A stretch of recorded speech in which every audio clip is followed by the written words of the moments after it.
In this step-by-step tutorial, I will teach you how to integrate WooCommerce with Zoho Books using Zapier. We'll start by navigating to Zapier's website and logging into your account.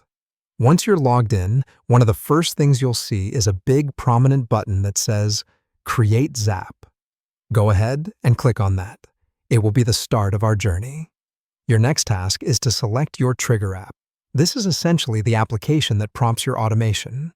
For our purpose, we are going to choose WooCommerce, since it will be the source from where the information is coming. Upon selecting WooCommerce, you'll be asked to choose a trigger event. This event is what fires the automation off. Feel free to select an event that suits your needs. A common choice is New Order.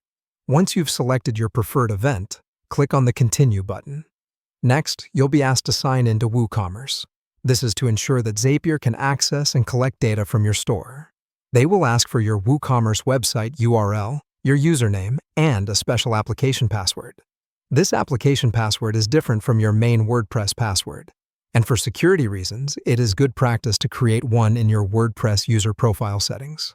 After you've filled in all the necessary information, you'll need to authorize Zapier to access your WooCommerce store.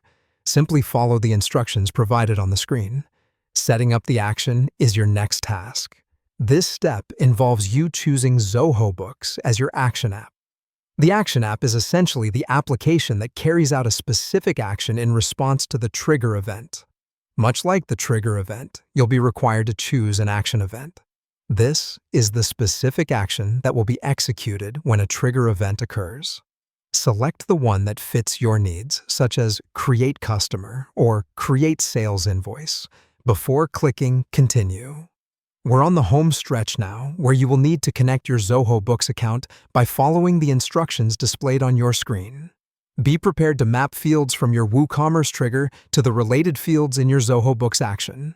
For example, you might map the customer name from WooCommerce to the same field in Zoho Books, or the order total to the rate field on an invoice. With everything set up, you're ready to test your Zap. This will help ensure that the data is being transferred accurately between WooCommerce and Zoho Books. And finally, once you've validated that the integration works seamlessly, it's time to officially turn your Zap on. By doing so, you're automating your workflow and opening up possibilities to improve the efficiency and effectiveness of your e-commerce operations.